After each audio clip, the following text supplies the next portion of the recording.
Hello friends, bio world में आप सभी का स्वागत है। फ्रेंड्स, आज हम क्लास 11th के एक प्यारा सा चैप्टर पढ़ने जा रहे हैं जिनका नाम है बॉडी फ्लूइड एंड सर्कुलेशन।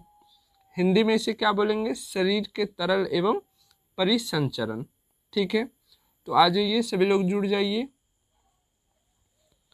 चलिए, इसमें हम स्टार्ट करेंगे। पहले ब्लड को देखेंगे, फिर जो ब्लड में पार्टिकल्स होते हैं, प्लाज्मा होते हैं, उनके बारे में जानेंगे, फिर धीरे धीरे आगे बढ़ेंगे। ठीक है, तो ब्लड जो है साधारणतः रूप आप ब्लड के इस रूप को देखे होंगे।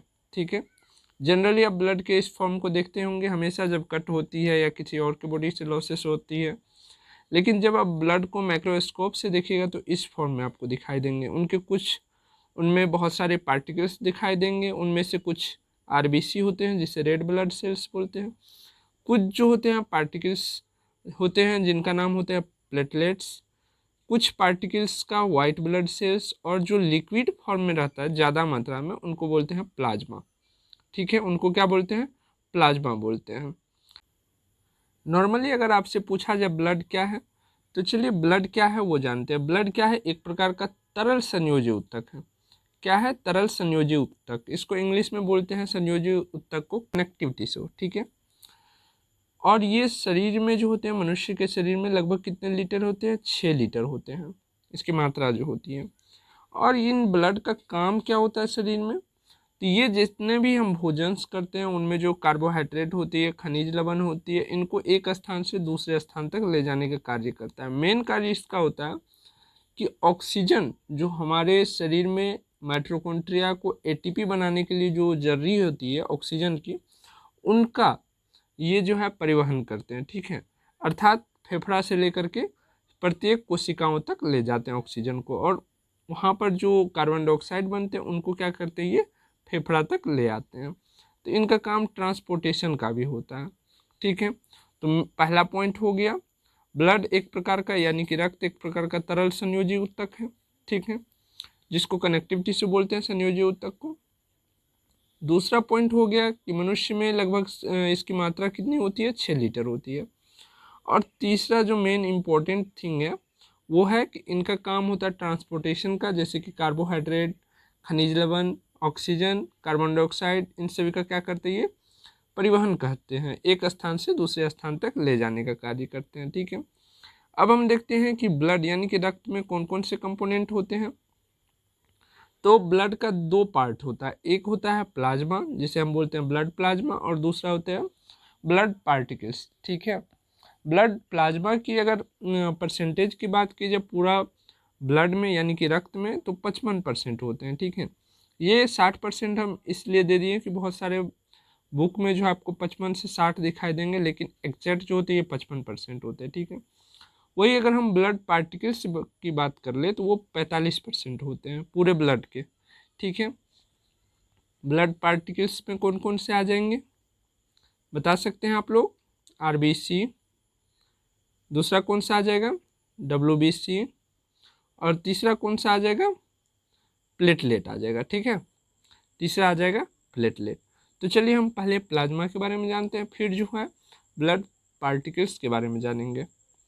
चलिए प्लाज्मा देखिए, प्लाज्मा जो होते हैं 55% जो होते हैं पूरे ब्लड का, 55% का 90% हिस्सा, ठीक है, 55% का 90% हिस्सा किस चीज़ से बना होता है? जल से बना होता है।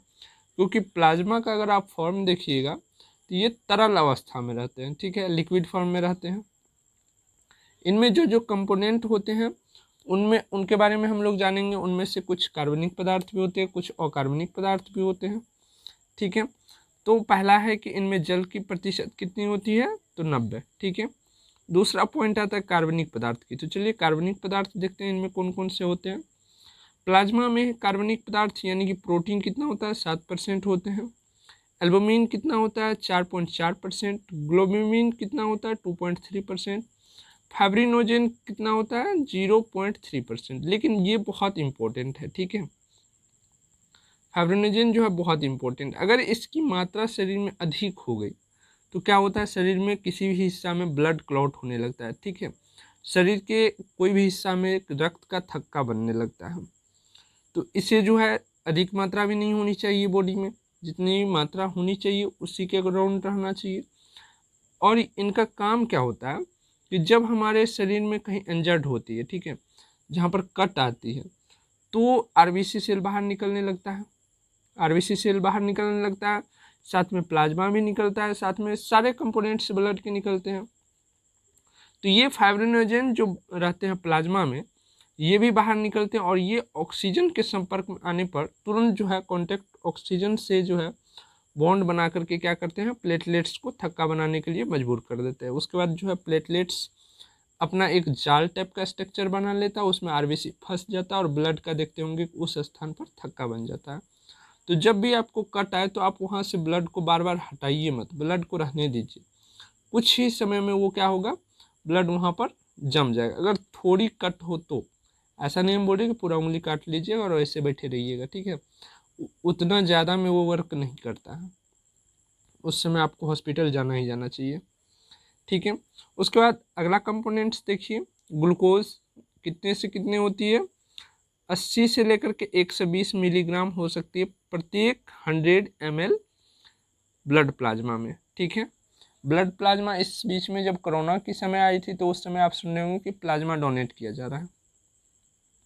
तो जो व्यक्ति कोरोना से ठीक हो चुके हैं उनकी प्लाज्मा को लिया जाता था, उनमें एंटीबॉडी बन जाती थी, तो वो लिया जाता था और दिया जाता था जो कोरोना से बहुत ही ग्रसित पेशेंट थे उनको, ठीक है।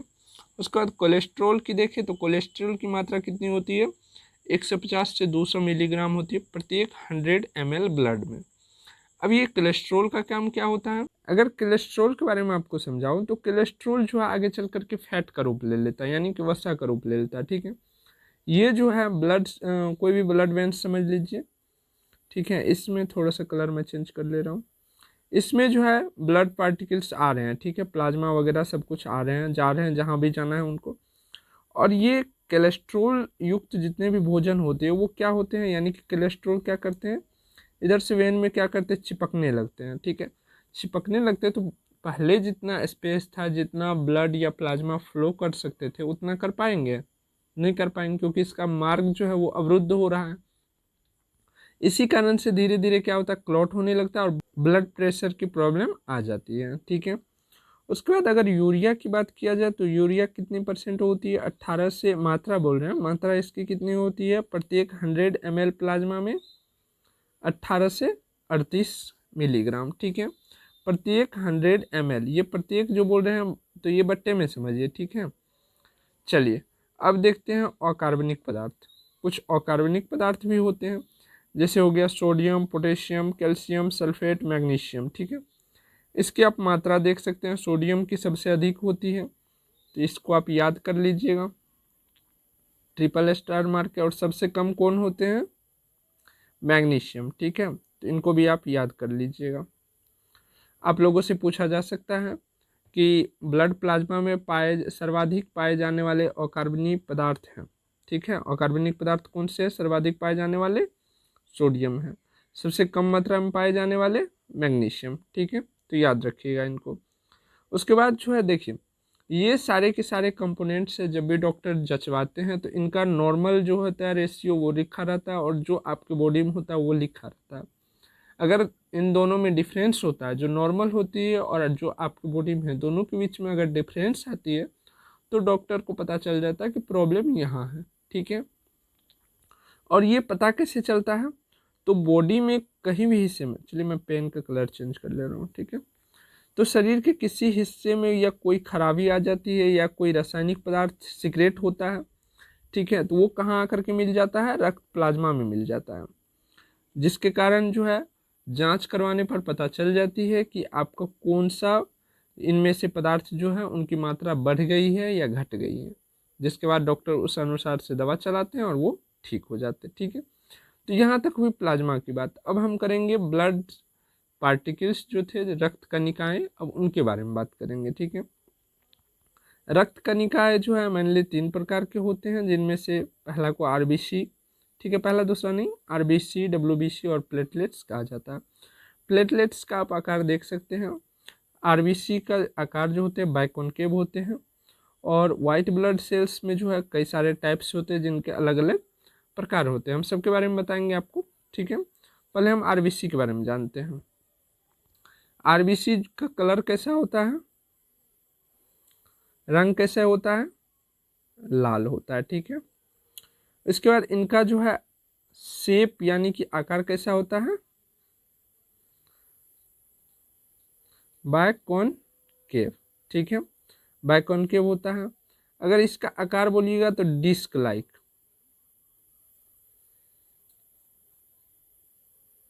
डिस्क लाइक स्ट्रक्चर होता है। देख रहे हैं आप, डिश जो होती है, खाना टाइप का जो प्लेट आता है, डिश जिसको बोलते हैं, उस आकार की होते हैं, ठीक है। अगर आकार की बात करें तो आकार कितनी हो जाएगी, व्यास जिसे डायमीटर बोलते हैं, डायमीटर कितनी हो जाएगी, 7.7 माइक्रोमीटर, ठीक है। अगर वहीं चौड़ाई की बात करें, ठीक है, चौड़ाई यानी कि मोटाई की, ठीक है, थिकनेस यानी कि मोटाई समझिए, थिकनेस मोटाई कितनी होती है, 2 माइक्रोमीटर।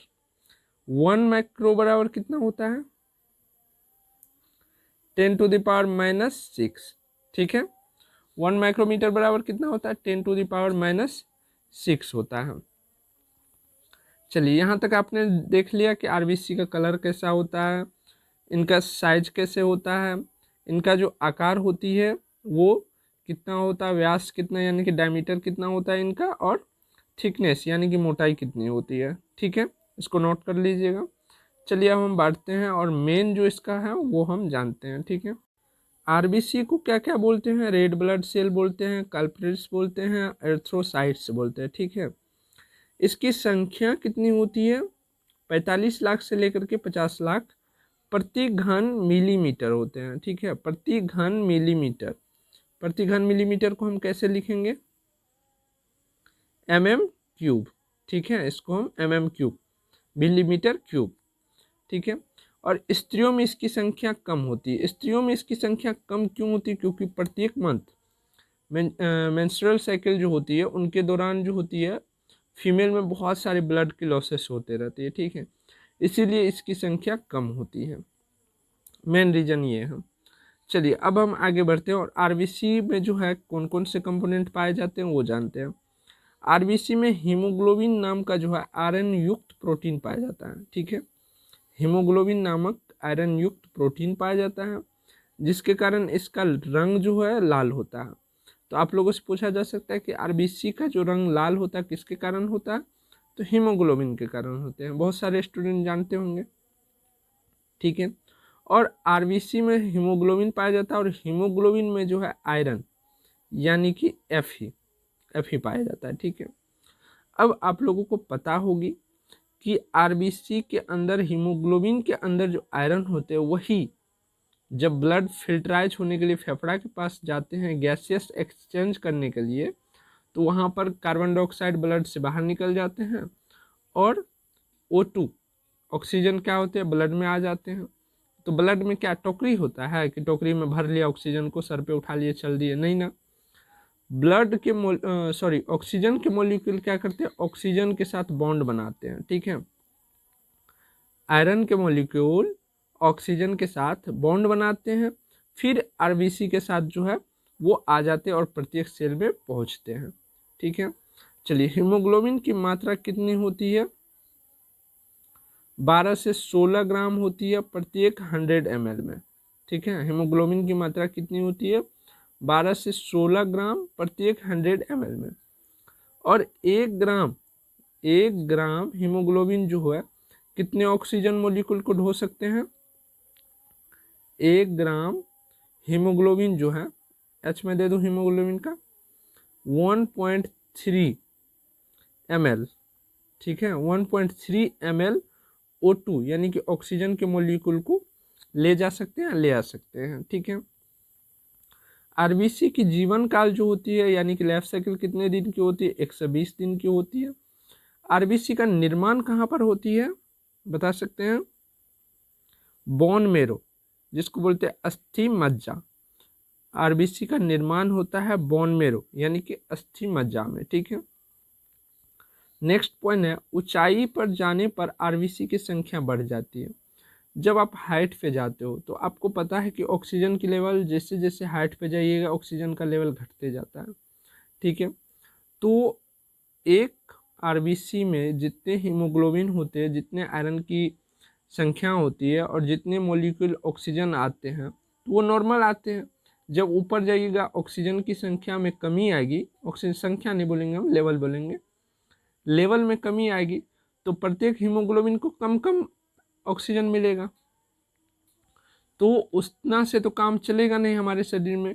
इसीलिए आरबीसी की संख्या जो होती है वो बढ़ाई जाती है ताकि कम ही ऑक्सीजन क्यों न मिले, ज़्यादा से ज़्यादा संख्या में हम ऑक्सीजन लाएंगे ताकि शरीर को कमी ना हो ऑक्सीजन की, ठीक है। इन बातों को आपने समझा कि हाइट पर जाने पर आरबीसी की संख्या क्यों बढ़ जाती है। नेक्स्ट है मनुष्य में प्रतिदिन जो है 30 लाख आरबीसी का निर्माण होता है, ठीक है। और इतना ही निर्माण अगर डेली 30 लाख होती तो डेली 30 लाख नष्ट भी होता होगा। नष्ट होके कहाँ चला जाता है, प्लीहा में, प्लीहा जिसको स्प्लीन बोलते हैं, ठीक है, प्लीहा में ये चला जाता है। दुर्घटना अगर होती है तो उस समय ब्लड ज़्यादा से ज़्यादा निकलती है, तो इस तरह क्या होगा, पूरा बॉडी से ब्लड निकल जाएगा। तो उस समय आरबीसी क्या करती है, अपनी संख्या को काफ़ी तेज़ी से बढ़ाने लगती है, काफ़ी तेज़ी से, ठीक है। आरबीसी बनने की प्रोसेस जो होती है काफ़ी तीव्र हो जाती है अगर जिस टाइम आपके शरीर में कट लगा हो, इंजरी हुआ हो, ब्लड लॉसेस हो रही हो, ठीक है। अगर आरबीसी की कमी होती है तो हीमोग्लोबिन की कमी हुई, और हीमोग्लोबिन की कमी से होने वाली एनीमिया आप देख सकते हैं, सिकल सेल एनीमिया, बहुत सारे एनीमिया हैं। जब जेनेटिक्स पढ़ाएंगे तो वहाँ पर हम बताएंगे आपको। सिकल सेल एनीमिया में क्या होता है, आरबीसी का आकार जो होता है वो हसवे के आकार का हो जाता है, ठीक है। और आप लोगों को पूछा जा सकता है कि एनीमिया रोग होने के कितने कारण हैं या किस कारण से एनीमिया रोग होते हैं। तो पहला पॉइंट है हीमोग्लोबिन की कमी से। दूसरा पॉइंट आएगा हीमोग्लोबिन की कमी हो रही है तो हीमोग्लोबिन के अंदर Fe होता है यानी कि आयरन होता है, तो उसकी कमी तो होगी होगी। हीमोग्लोबिन क्या है, प्रोटीन है, तो इसकी कमी तो होगी होगी। और साथ में विटामिन B6 और 12 जिसको फोलिक एसिड बोला जाता है उनकी कमी हो जाएगी, ठीक है। अगर आपको एक ऑप्शन दिया जाए पांचवा और पूछा जाए कि एनीमिया किससे होती है तो आप किसको टिक कीजिएगा, बिल्कुल आप 5 नंबर को टिक कीजिएगा, ठीक है। तो याद रखिएगा इनको। तो फ्रेंड्स आज की क्लास को हम यही रख रहे हैं। अगर आपको क्लास अच्छी लगी हो तो आप लाइक बटन दबा सकते हैं, इससे हमें पता चलेगा कि आपको समझाने में हम जो है कामयाब हुए हैं। अगर आपको इनका पूरा लेक्चर्स चाहिए तो आप हमारे पेड ग्रुप को ज्वाइन कर सकते हैं, जहाँ पर जूम पे आपको face to face live class होगी डेली बाय डेली, ठीक है दोस्तों। तो मिलते हैं नेक्स्ट क्लास में आप लोगों को।